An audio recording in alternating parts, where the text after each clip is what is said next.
मी प्रेरणा बोरगे, आवाज महाराष्ट्रामध्ये आपले हार्दिक स्वागत. पाहुयात आजच्या ठळक बातम्या. भीमाई भूमी सामाजिक संस्था आंबेटेंबे मुरबाड तालुक्याच्या वतीने माता भीमाई जयंती महोत्सव 2026 महामानव डॉक्टर बाबासाहेब आंबेडकर यांचे आजोळ माता भीमाईचे माहेर आंबेटेंबे येथे मोठ्या जल्लोषात साजरा करण्यात आला. या जयंती महोत्सवाला प्रमुख पाहुणे म्हणून महामानव डॉक्टर बाबासाहेब आंबेडकर यांचे नातू तथा राष्ट्रीय रिपब्लिकन सेनेचे सरसेनानी आनंदराज आंबेडकर हे होते.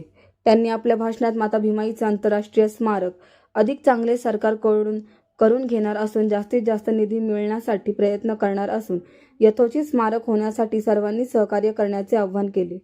या भीमाई जयंती महोत्सवाच्या अध्यक्षस्थानी माजी शामणेर शिवराम धनगर गुरुजी होते, तर स्वागत अध्यक्ष म्हणून भीमाई भूमी सामाजिक संस्थेचे अध्यक्ष भाऊसाहेब रातांबे व सरचिटणीस गुरुनाथ पवार हे होते. या प्रसंगी सर्वच मान्यवरांनी माता भीमाईबाबत आपले मौलिक विचार मांडले. मुरबाड तालुक्यासह ठाणे जिल्हा, नागपूर, लातूर, सुरत येथून हजारो भीमानुयायी या जयंती सोहळ्यात सहभागी झाले होते. प्राथमिक आरोग्य केंद्र म्हसाच्या वतीने या प्रसंगी महाआरोग्य तपासणी शिबिराचे आयोजनही करण्यात आले होते. या जयंती महोत्सवात भारतीय बौद्ध महासभेची कार्यकारिणी, समता, सैनिक दल, विविध सामाजिक पक्ष संघटना, महिला बचत गट व असंख्य भीमा अनुयायी उपस्थित होते.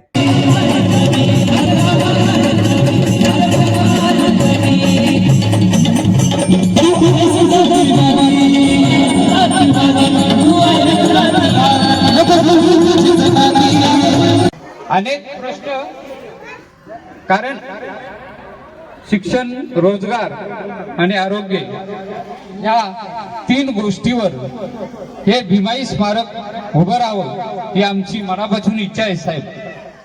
इथे असणाऱ्या अनेक उणीवा आहेत. रस्ते असतील, पुरेशी लाईट नाही आणि इथलं जे सुशोभीकरण आहे ते सुद्धा बाकी आहे. आपण खऱ्या अर्थाने आपण न्यायदाते आहात, कारण आम्ही तुमच्याकडे निश्चित न्याय मागू. कारण हे मेडिकल कॉलेज जर झालं ते इथला वंचित जो घटक आहे त्यांना निश्चित न्याय मिळेल.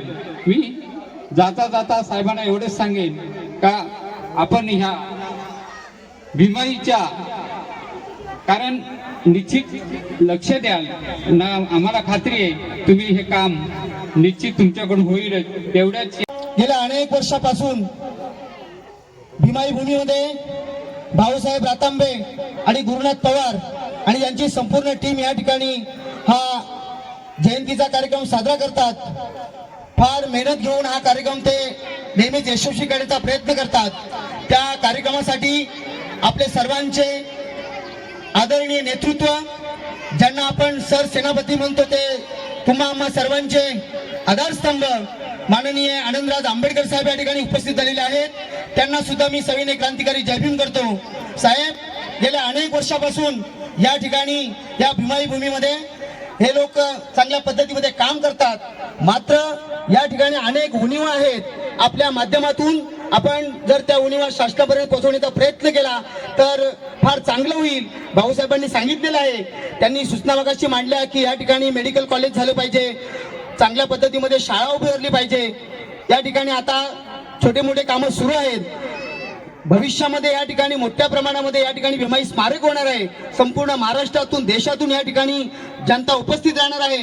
त्यांच्या सर्व सोयी सुविधा याकडे उपलब्ध व्हाव्यात म्हणून आपला देखील सहभाग असावा आणि आपण पुढाकार घेऊन ही आमची सर्व बाब शासनापर्यंत पोहोचवावी, जेणेकरून आम्हाला या ठिकाणी चांगल्या पद्धतीमध्ये सुविधा उपलब्ध होतील.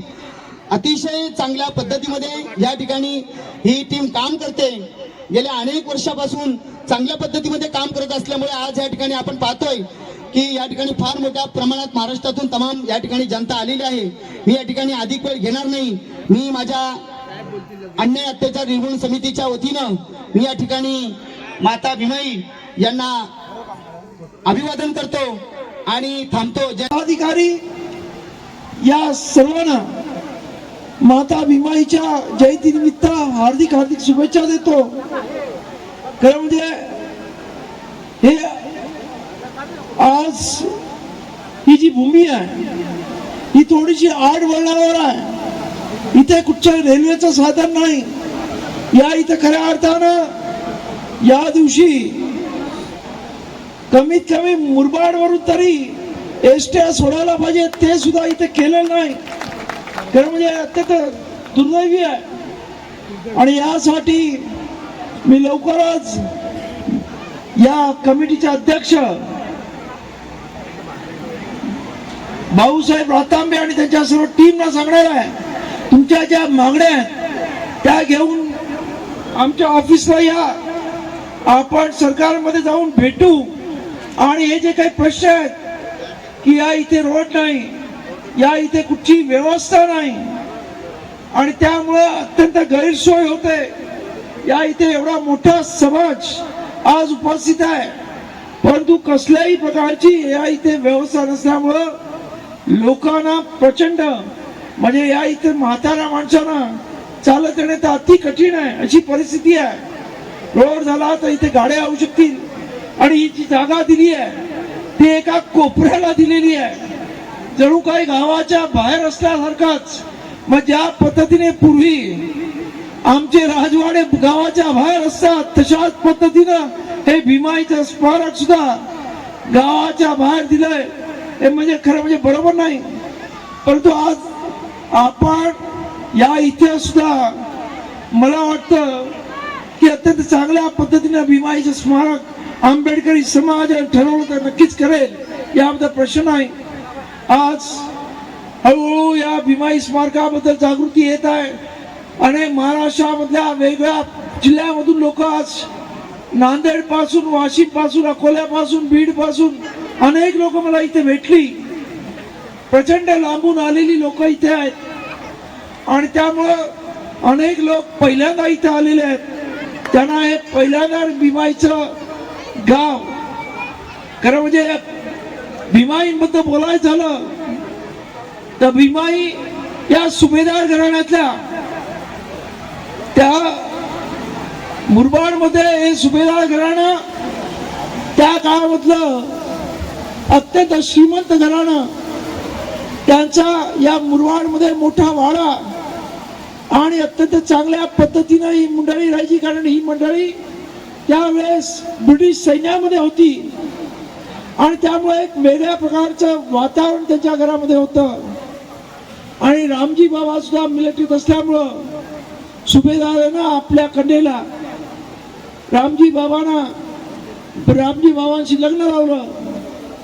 पण रामजी बाबांना अनेक म्हणजे मोठं कुटुंब, अनेक प्रश्न होते. त्यामुळं ज्या पद्धतीनं रमाई माहेरी अत्यंत चांगल्या पद्धतीने जीवन जगू शकल्या त्या पद्धतीने नाही, परंतु बाबासाहेब आंबेडकर हे 14व रत्न जगाला एक अद्भुत असं रत्न त्या देऊन गेल्या. खरं म्हणजे त्या बाबासाहेब आंबेडकरांना रमाईचं फारसा सहवास लाभला नाही. 5-6 वर्षच रमाई या बाबासाहेबांची काळजी घेऊ शकल्या. परंतु ज्या रमाईबद्दल बाबासाहेबांना तरी रमाईबद्दल अतोनात प्रेम होतं.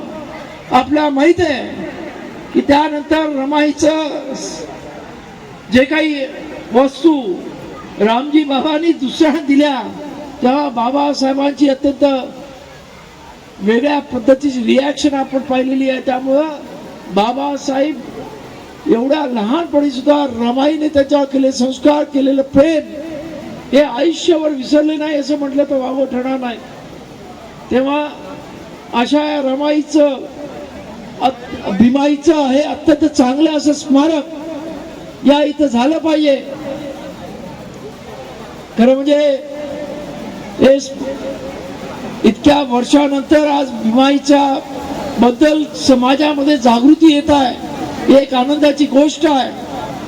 आणि मला वाटतं की आपण हे जे आज या इथे 12-12.5 एकर सरकारने जागा दिली आहे तिथे माता भीमाईचं स्मारक अत्यंत चांगल्या पद्धतीनं आणि लोक वर्षातून कधी आले तरी त्यांची कुठल्याही प्रकारची गैरसोय होणार नाही अशा पद्धतीने सरकारकडून करून घेतल्याशिवाय राहणार नाही, याबद्दल मी आपल्या खात्री देतो.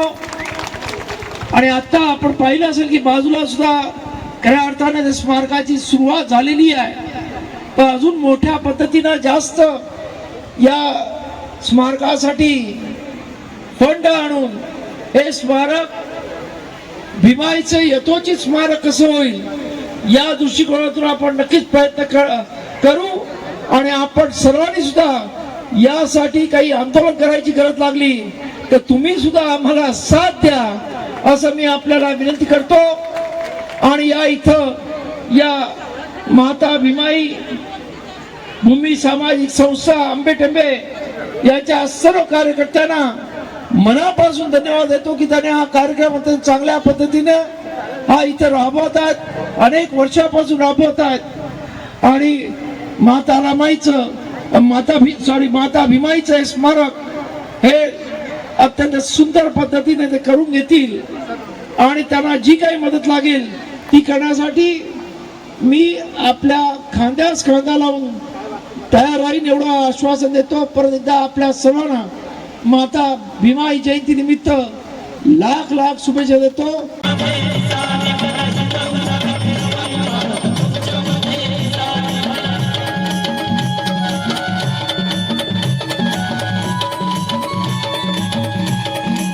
आणि मोबाईल नमूद करा जेणेकरून आम्हाला आपला मान सन्मान करता येईल.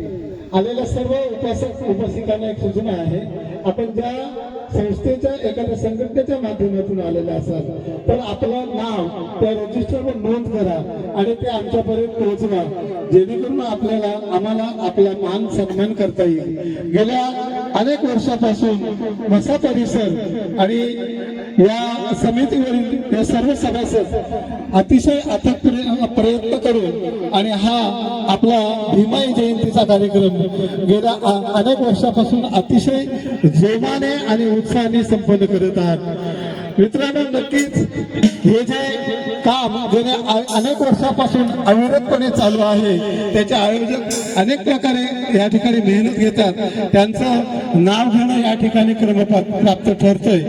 या ठिकाणी वामन पंडित, प्रकाश पंडित, प्रकाश जाधव, प्रकाश पवार, दयानंद रातांबे, अरुण गायकवाड, महेश पंडित, योगेश मालवे, बंत भालेराव, अश्विनी पंडित, जनाबाई भालेराव, तुषार भवार, प्रतीक रातांबे, प्रकाश गायकवाड, आशा रातांबे, कुंता रोकडे, अशोक पंडित, रवींद्र पंडित मातेचा उजाड झाला, 14व्या रत्नाला जन्म देणाऱ्या मातेचा उजाड झाला. धन्य झालो मी आंबेटेंबेची वनराई, धन्य झालो मी आंबेटेंबेची वनराई. स्मारकाची भूमी पाहून आंबेटेंबेची वनराई स्मारकाची भूमी पाहून मी दंग झालो. 12.5 भूमीची डोंगरातली वनराई भाऊ दादांनी केली.